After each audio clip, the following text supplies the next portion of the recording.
열흘 남은 대선입니다. 그래서 마지막 남은 변수와 전망. 그래서 마지막에는 한 분씩 좀 자기 전망을 갖다가 좀 이야기해 주시기 바랍니다. 우리 차 교수님.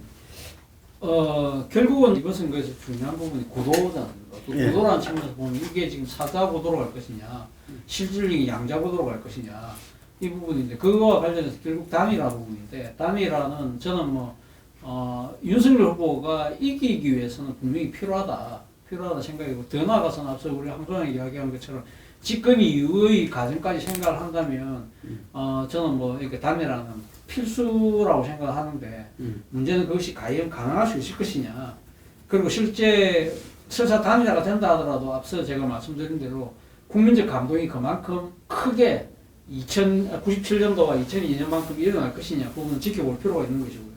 두 번째는 지금 역대 최악의 지금 선거, 비호감 대선이라고 그러지 않습니까? 네. 그래서 결국은 지금 투표율이 상당히 아마 관건이 될 것이다. 투표율이 좀 많은 사람이 높다고 하는데, 저는 생각보다 낮을 가능성이 있다. 이것이 누구한테 유불리를 작용할 것이냐.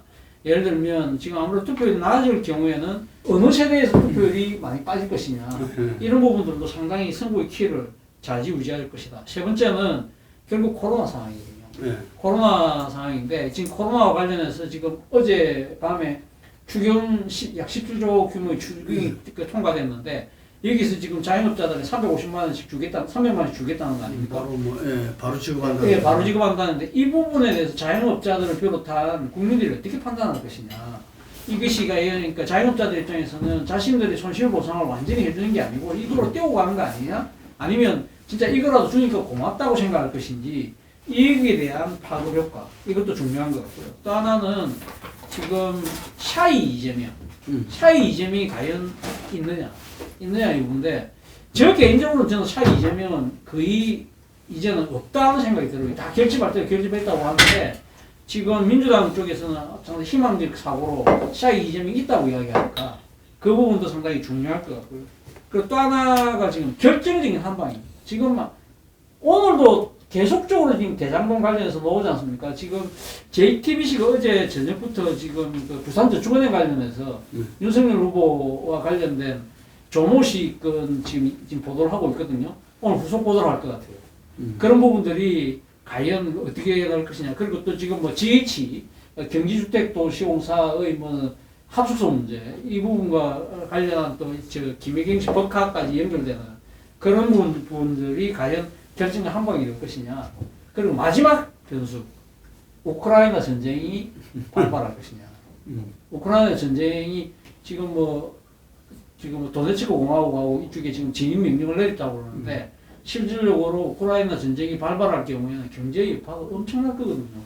그리고 한반도 안보 상황도 엄청나게 요동칠 가능성이 높습니다. 이런 경우들이 표심을 가르는 결정적인 잣대가 될 수도 있다. 그래서 본인은 어떻게 보십니까? 전망을.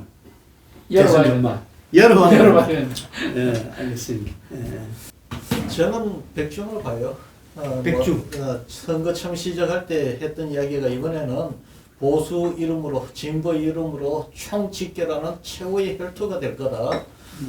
그러다 보니까 제3지대가 잘 형성이 안 될 것이고, 근데 이제 이번 표라는 것이 이제 구도가 한 70% 본다면은 아마 단일화 논쟁이 정식이 되면은 아마 구도표가 이제 정리가 될 겁니다.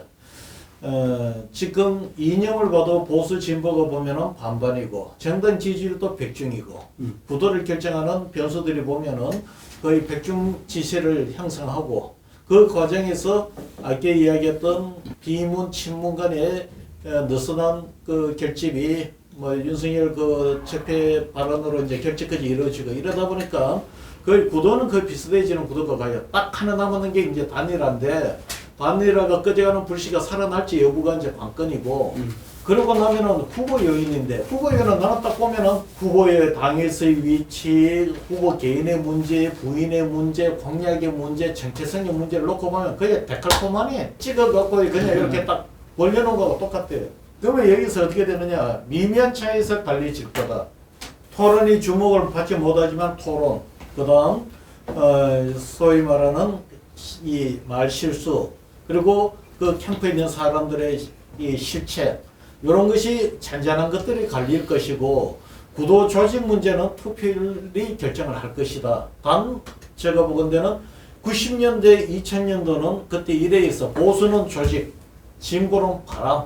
그래서 그 당시에 어떻게 전망을 했냐면은 진보가 여론조사에 앞서도 이기려면 5% 정도는 앞서야 그나마 이 자신을 할 수 있다 했는데 지금은 어느 쪽이 더 조직력이 강할지는 지금 장담을 할 수 없는 상황이다. 뭐 전체적인 그런 상황을 놓고 보면 이번 선거는 저는 백중이 아니겠는가 이렇게 봐요.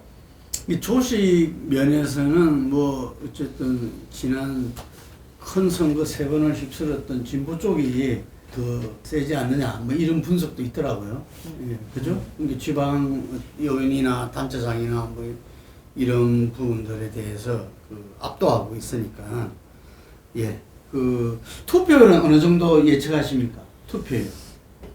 구체적인 수치로 내가 이야기를 못 하겠는데 투표율은 좀 낮을 거라고 이야기를 하셨는데 반드시 투표하겠다. 저는 아까도 말씀드렸지만 최고의 혈투이기 때문에 이거는 투표율이 높습니다. 그리고 이번에는 아무리 비호감 투표라고 하더라도 저 후보가 내가 저기 지지하는 후보 있냐 이거는 별건으로 뭐가면은 정책적 이해관계에서 저 후보가 이야기하는 저 정책으로 갔을 때 경제위기를 일어오는 상황이 되고 내한테 정책적인 편익이 누구가 더 유리할 것인가 하는 선택을 안 할 수가 없는 상황이라는 거죠. 그래서 호감을 떠나서 투표장에는 많이 나오지 않겠나 봐요. 이 83% 이게 중앙선관위에서 조사한 거잖아요. 네. 이게 중앙선관위는 아주 많은 표본을 가지고서 이렇게 조사를 해가지고 이게 지난번 조사 지난 2017년 조사할 때보다도 반드시 투표하겠다가 높다 그러더라. 지금 이게 그래서 그때하고 이렇게 비교해 보면은 지난번보다는 약간 높은 상태에서 이 70% 후반이나 80대 초반 정도 되지 않겠나 이런 이야기까지 있더라고요. 자, 우리 한 소장님. 저는 우리 사회에 지금 과거에 바라보던 좌파 우파 이런 것보다요 네. 기득권 세력이냐 아니냐라는 부분에서 이번 대선에서 솔직히 말하면 뭐 상생 통합이니 해가지고 연정 개헌 또 권력구조 개편 뭐 국회 추천 총리 이런 식으로 흘러가는 계기가 될 거다라고 보고 그렇게 흘러가는 거다. 네, 거기에 각이 짜여져 있고 그 각에 어떤 이유로든 윤석열이 선택되어 있다 이렇게 보고 있습니다. 윤석열이 선택되어 있다. 네, 그래서 그런 관점에서 봤을 때 이 대선 격차가 생각보다 좀 많이 날 거다. 15% 정도 차이가 날 거고 좌우 진영은 대선을 좌우의 최후의 대결이니 이렇게 생각하지만 네. 이미 대선은 끝났고 그 이후에 대선에서의 연정이니 자리 나누기니 이런 어떤 뭐랄까요 이원 집중부제적 그 개헌 정권 운영 이런 것들이 지금 남아 있는 요소들이다. 그 제가 볼 때는 어쨌든 간에 윤석열 후보가 당선된다면은 그 연정은 필연적이라고 봐요. 예, 국회에서 지금 이제 압도 다수를 차지하고 있는 민주당하고 뭐 거기는 40~50명은 이미 이렇게 이 자기들이 이렇게 이 당선되면은 이 정계 개편이 예고돼 있다 이러지만 그거 쉽지 않거든요. 쉽지 않기 때문에 왜냐하면은 우리나라 국민들은 철새를 제일 싫어하거든요. 이게 더욱이나 야당됐다고 떠난 사람들 이 사람들이 그 다음에 당선되는 경우가 공천도 힘들어요. 당선되는 경우가 굉장히 어려웠다는 거죠. 이게 그래서 그것도 쉽지 않다. 그러면은 방법은 이 연정밖에 없다. 이게 그래서 뭐 원하든 원하지 않든 국정 운영을 하려면은 그렇게 이 형태를 가져가야 되고 그것이 뭐 개헌의 형태로 또 나타나서 이 분권형 이렇게 그 권력 구조로 이렇게 분권 대통령이든지 뭐 실질적인 어떤 내각제 요소를 가져가든지 어떤 변화는 불가피하다 이렇게 그 보여집니다. 그런데 이재명 후보가 그 당선됐을 때는 조금 양상이 다를 것이다. 예를 들면은 지금 민주당에 통박했던 부분들이 촛불 세력이 왜 이 촛불에서 그 이 제기된 부분들을 제대로 실현을 못했느냐, 우리가 총선에 그렇게까지 밀어주지 않느냐 이런 거거든요. 이게 그래서 그 부분에 대해서 아마 이재명 후보가 대통령 된다면은 아마 그런 정책들 이런 부분들을 갖다가 이 구현해 내는데 국정 운영으로 풀어내는데 총력을 가할 거기 때문에 또 국회가 또 압도적인 다수니까 저는 그 방향으로 이렇게 흘러갈 것이라는 생각이 들고, 그래서 역으로 오히려 더 이재명 후보가 통합정부를 강조하는 것 같아요. 국민통합정부를 강조하고 이런 것 같은데, 하여튼 그 이후에는 그런 부분들이 아까 말한 대로, 황 소장이 말한 대로 실제로 다음 당선됐을 때 차기 정부를 어떻게 구성하고 어떻게 풀어낼 것인가 부분들은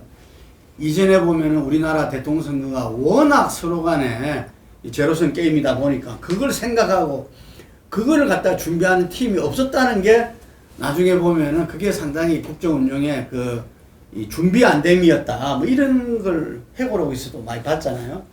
그래서 2주 남은 대선이 정말 그것이 연결될 수 있는 그런 대선이 됐으면 좋겠고요.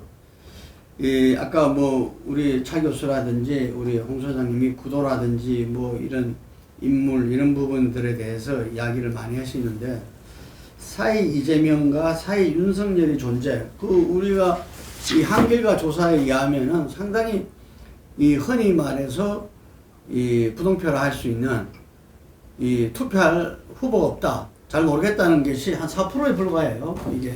그래서 거의 결집이 됐다 이런 평가를 하는데, 저는 싸이 이재명이 아니라 예를 들면 민주당에서 떨어져 나간 사람들이 그분들이 어쨌든 윤석열은 도저히 안 되겠다, 그랬을 때 이재명을 위해서 투표장에 넣으냐 말 거냐. 저도 역시 이 투표율이 상당히 중요하다고 봅니다. 양쪽으로 결집된 분들이 투표장에 얼만큼 넣느냐.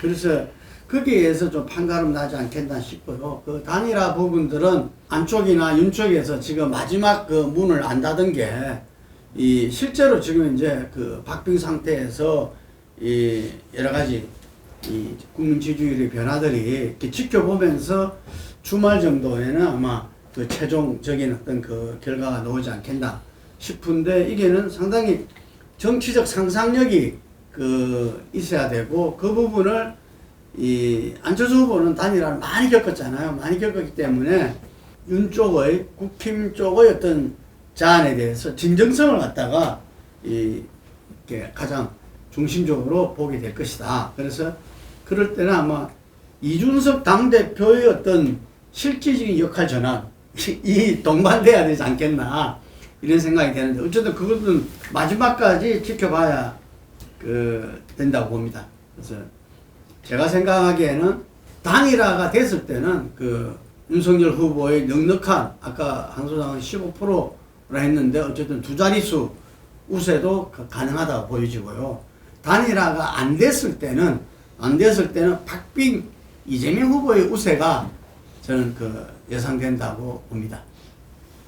지금 앞으로 이제 며칠 후면은 또 우리 차기 국정 운영을 가름지를 대선 결과가 나올 것이고, 이 대선 결과에 따라서 또 우리 전국이나 국정 운영은 큰 변화를 가져오지 않을까 싶습니다. 이번 달 전국 자담회 이것으로 모두 마치겠습니다. 수고하셨습니다. 감사합니다. 수고하셨습니다.